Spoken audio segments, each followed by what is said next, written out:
Hi. For this video, I wanted to do a review of a Blu-ray set that came out a few weeks ago, and that's Indiana Jones: The Complete Adventures. All four movies, none of the young Indiana Jones stuff. It came out a few weeks ago, and it was kind of like a big event, kind of like Star Wars was last year. Of course, everyone was wondering when it would come. Big anticipation for it. Finally came out. Big excitement.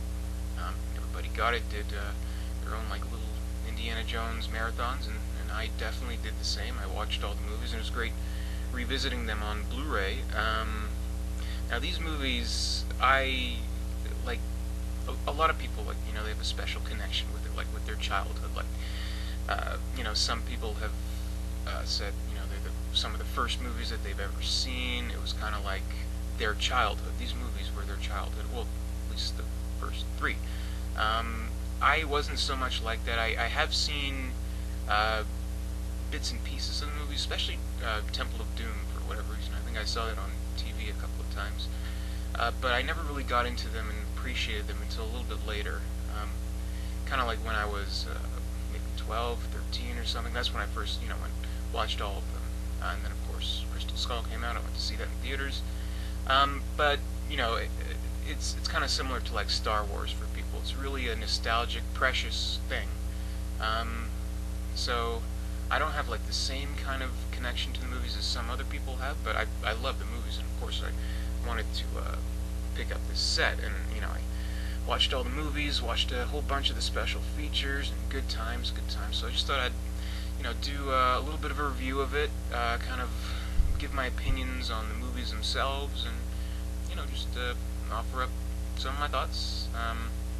So I guess I should go by movie, and the set itself, as you can see, it's really cool. It's like a book set, a lot like, well, pretty much identical to the Star Wars set. So it's like a book, and it opens up, and there we go. And the first movie, of course, is Raiders of the Lost Ark, or as it's retitled, Indiana Jones and the Raiders of the Lost Ark. But Raiders of the Lost Ark is just fine. Let's just keep the title the way it is. First and foremost, I'm glad they didn't edit it in the way George Lucas does. They kept the title the way it was, so that was great.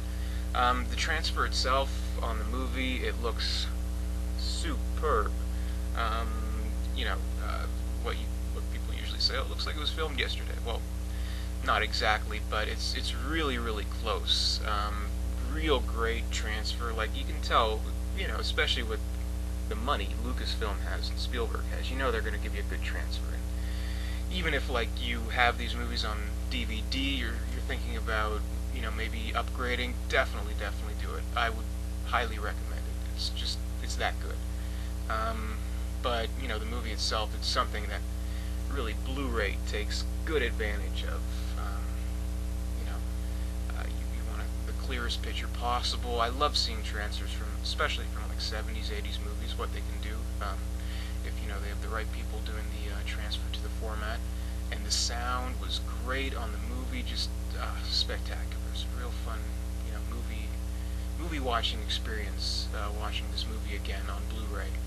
And, well, the movie itself, it's it almost goes without saying, it's one of the best adventure movies of all time, one of Spielberg's best. It's just such a great movie, and such a great idea behind it, taking, the spirit of these serials from the 30s about adventurers, and kind of taking all the best aspects of it and turning it into this big, all-around-the-world adventure movie. It's just fantastic. And Harrison Ford, he's just badass as Indiana Jones. What a great role. I really loved him in the role. I mean, who doesn't? I don't hear many people saying, Indiana Jones, what a pussy. No, he's awesome. And a really great performance, actually, because in a weird way, I'd almost compare him to Superman. Weirdly enough, with what Christopher Reeves did with Superman, because you see, in Indiana Jones doing his, classroom lecturing, and he's kind of mild-mannered, normal guy, but when he's out there, when he's in the jacket and fedora and whip, he's just a completely different person. That's the true Indiana Jones, not the guy stuck in the school. That's my opinion of it, and he just did a really good job of it, really really something. I don't think, he's an icon in that role, but I honestly don't think he gets enough credit for just the performance itself. And of course, a lot of people help him on the way. Karen Allen as Marion, I thought, she's my favorite of the Indy girls, I guess you could say. Is that what they call them? They call them Bond girls, but I guess Indiana Jones movie girls would be Indy girls, maybe? I don't know. But anyway, she's great. She's, adorable, and she's cool, and, she can hold her liquor, too. That's something you look for in a woman, I think. So she was a good match for Indiana Jones. And, the movie itself, just great fun, great action, and, depending on, if you read some kind of, like, criticisms on it, critiques on it from critics and stuff, you can, see, like, a little bit deeper in it. I mean, they kind of make the Nazis in the movie out to be these, silly bad guys, but, if you read into it a little more, it's kind of like, Spielberg sort of, kind of like through the lens of, like, Spielberg as a young kid. That's kind of how he was going for it. It was like in a spirit of a young kid who just wanted to see Nazis, get their comeuppance, and they're the bad guys, and they get punched, blown up, blah, blah, blah, blah, blah.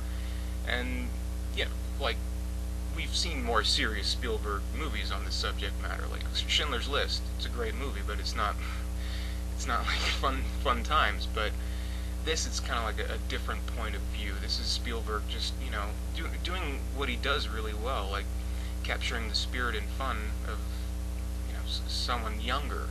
And he sees it through that kind of point of view, and even like you can take some, symbolism from it, like. A lot of people point out that scene, like the chase with the Jeep, and Indiana Jones like rips off the hood ornament with the swastika on it, so kind of like a symbolic taking away of the power, I guess you could say. You can read into it as much as you want to, but there's a lot of stuff going on, and it's more than just a well-made action movie. It's really kind of just has its special place. It's something that really came together well and became the classic that it is today. I really appreciate this movie. It's such a classic, such a great movie you can watch over and over. Blah blah blah blah blah. I'm not gonna, fanboy over it, but everybody knows how good the movie is. I don't have to, say that. And it holds up well. Like some of the special effects, they do kind of look a little sketchy, but I'm personally just glad, Spielberg didn't touch them up digitally or anything like that. I bet I bet George Lucas wanted to. He's like, come on, Steven, just put a little CGI in it. Make the Ewoks blink, things like that. But he didn't. In fact, maybe only like the one thing that he did actually. I don't know, maybe I'm wrong, maybe it's just because it's a really good transfer, but it looks like, like the famous scene where like Indy is in the snake pit and one comes up to him like, and he's, you can see kind of like the reflection of the mirror, or not the mirror, but the kind of like glass separator between him and the deadly cobra. I think they edited that out. I don't know. Somebody comment and tell me if they did indeed do that. I don't know. Maybe I'm seeing things. But anyway, not to digress, but great movie. And actually, one more thing, kind of like a weird tangent. But in the movie, when Indiana Jones he meets Sala for the first time, there's a monkey in the movie, and you can like hear it doing monkey voices, like And I thought to myself in watching it this time, like, that monkey, it sounds like a Boo from Aladdin. And so I looked up the actor's name, and it indeed was the actor who did a Boo. And if you look at this guy's IMDb filmography, it's mind-blowing. Seriously, the guy has like 8 million credits to his name. I'm going to put the link down there, and I'll figure out his name later. I can't remember it now. But wow, man. Anyway, the next movie in the series is Indiana Jones and the Temple of Doom. Also a great movie. Some people don't like it as much as the first one, and I'm kind of sort of on board with that. Like, it's different, and that's kind of why it's not as well responded to, I guess. But I like the fact that it was different. It didn't have the same old, ooh, let's fight the Nazis again. It shouldn't be repetitive like that. but it kind of involves, Indiana Jones in this temple, and the temple kind of like, there's doom in it, like it's a temple of doom, and, all the adventures that he gets into. And it's actually a prequel to the first one, in case you didn't know that. If you're just finding that out now, you're welcome. But one thing that I really liked about it was the great like production value, like the set designs. Like if you watch it on TV or on VHS or maybe even on DVD, you can't really get a scope of how amazing like the set design really is. It's actually really awe-inspiring, to be honest. Like it's there. It's not like a practical illusion. They actually built this whole big set of the temple, and it's really just something. But that's kind of maybe where it like falls short a little bit too, because Raiders of the Lost Ark, it's like going all over the world and having this big adventure, but Temple of Doom, it's kind of just like the whole movie. It's just aiming towards this one location, and they spend like an hour there, pretty much, and like the whole climax of the movie is pretty much an hour if you think about it. So that kind of it didn't make it as snappy, fast-paced as it should have been, in my opinion. But the good definitely outweighs the bad in the movie. Like there's great effects, and the cart scene, the chase on the mine carts, that's amazing. I love that. I still think of that every time I play like Donkey Kong Country or something. But I love that, and really a fun movie, just like the first one. Maybe the only reason why it's also a little bit kind of frowned upon, well, not frowned upon, but people have their problems with it, is some of the characters are annoying, like Short Round. But he's okay.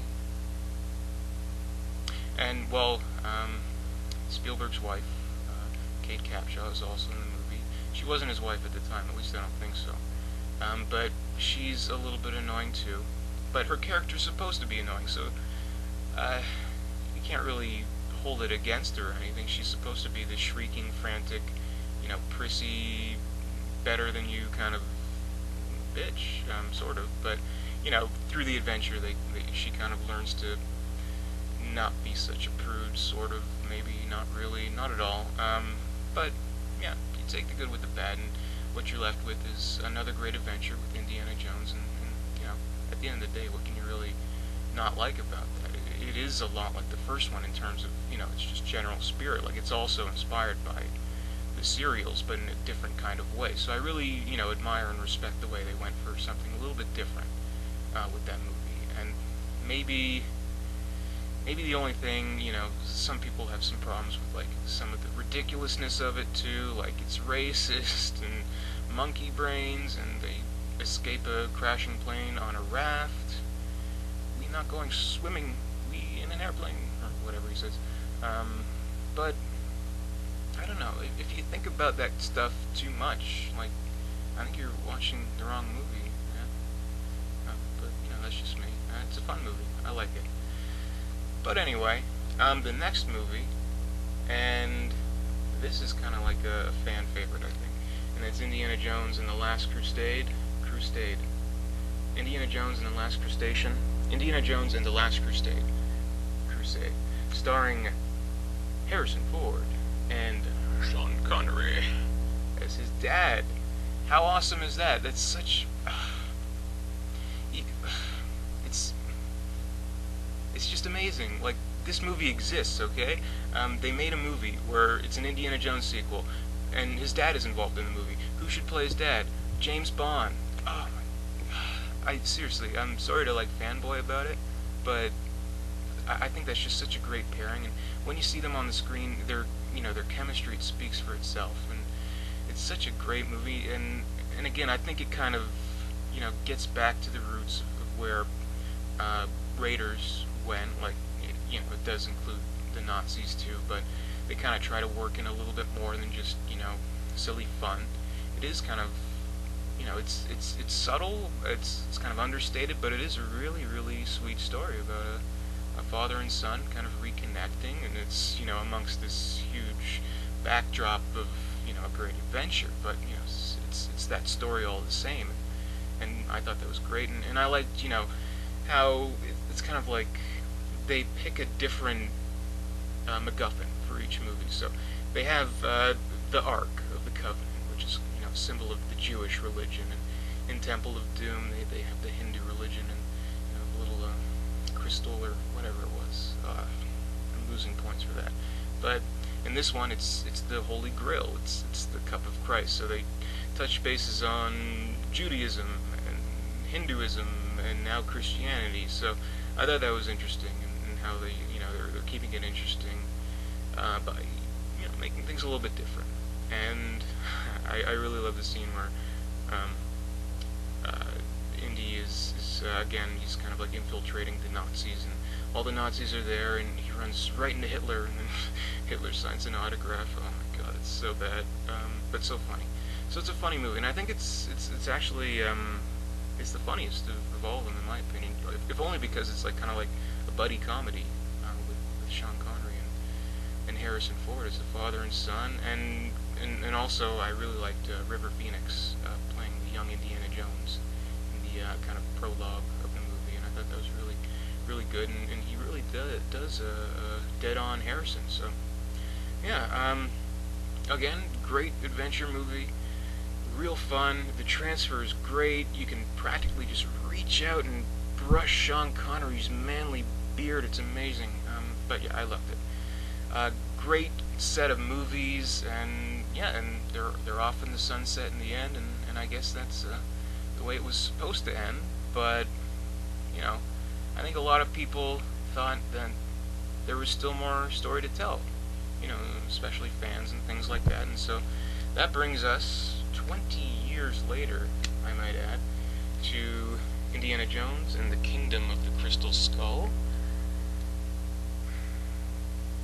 A lot of people don't like this movie. A lot of people kind of have problems with it, and it's their kind of their opinion, I guess. But I really love this movie. I'm not gonna bury the lead. I'm not gonna lie. I love it. It's kind of its own separate thing from the movie. Like, you can still take the first three as its own kind of trilogy, but Crystal Skull, it's telling a movie 20 years later, and it's keeping in time with that. Like, the first three were set in 30s going on the 40s, and this one's in the 50s. It's age appropriate for Harrison playing the role, and he's playing a much older version of himself, and he's like in this entirely new backdrop. Like, there's World War II is over. There's no Nazis anymore, but there is communism. There's rock and roll. There's greasers, and there's aliens. And I kind of liked all of that. I know a lot of people really have issues with so many aspects of this movie. They can nitpick this movie to death, just like the Star Wars prequels, I think. But I thought it was really neat what they did. Like, they didn't, kind of try and make it like, just consistently telling the story where it left off. They did make it a point of the movie to have Indy out of place in the movie, like, and change the genres as well. Like, he's this great serial hero of the serials of the 30s, but here it is all these decades later, and those things are a thing of the past. So what to do? So they do it in the 50s, and there's communism, and there's aliens, because of course in the 50s there was always the looming threat of nuclear annihilation, and aliens connected to that somehow. But like the drive-in B movies, that's where they drew their inspiration from. And I thought it worked in the sense that you have this character, this great hero, this icon, so used to being in this one genre and in this certain way, and being in this one time frame where he's, a hero, a great adventurer, and he knows his shit, he's on top of everything. But here he is, he's an old man, he's in kind of a place that he doesn't fit in, and he doesn't understand. And I think a lot of people didn't want to see that, but I thought it was really, really well done and really interesting. But it's not like there's like flying saucers attacking the city, and it's like completely different type of movie. It still does have the same kind of adventurous spirit as, you know, as Raiders does, as Temple of Doom does, as Last Crusade does, but it's just kind of with a different undertone. So the Nazis aren't the bad guys, the communists, the stinky damn Reds, they're the bad guys, and it's a different kind of MacGuffin this time. It's a crystal skull. It's alien inspired, and you know it does in a really vague way, just as with the Ark of the Covenant, with the Holy Grail. It takes it from true beliefs and true artifacts, and makes this, you know, supernatural science fiction-y tale out of it. And you know it doesn't really get into that stuff until really the real end. So it's not like it's sci-fi to the walls, but you know I thought it was done really well, and you know it's like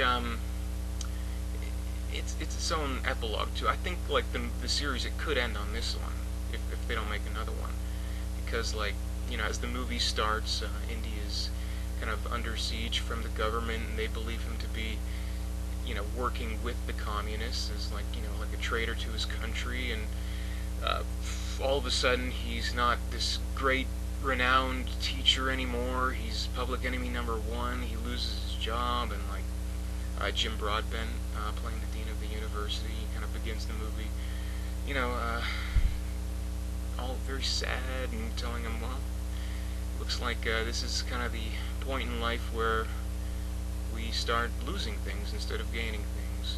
Life starts taking away, and so the movie is about the counter argument to that, because Indy still goes on his adventure, and he still finds some things out of life.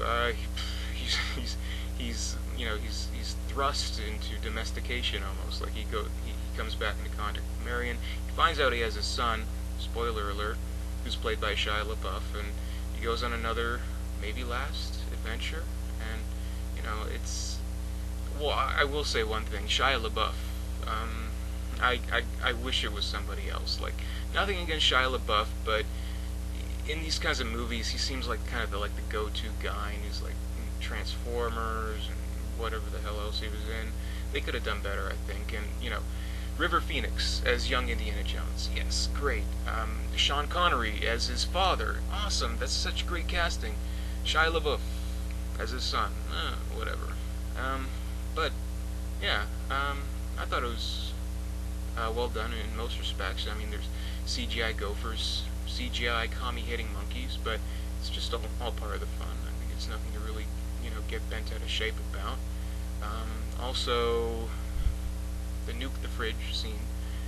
A lot of people hate that, but again, a lot of people are counter argue with that with like the raft scene in Temple of Doom, which is like, again, as I said earlier, if you look at those things too carefully, too under the microscope, it kind of, you know, why are you watching this movie if you're not going to suspend your disbelief? And when you think about it, like the historical context, like you got to keep in mind, George Lucas, Steven Spielberg, they were alive in the 50s. They're so old, but that was a thing. It was like, you know, duck and cover, you know, those things, and nobody knows what I'm talking about.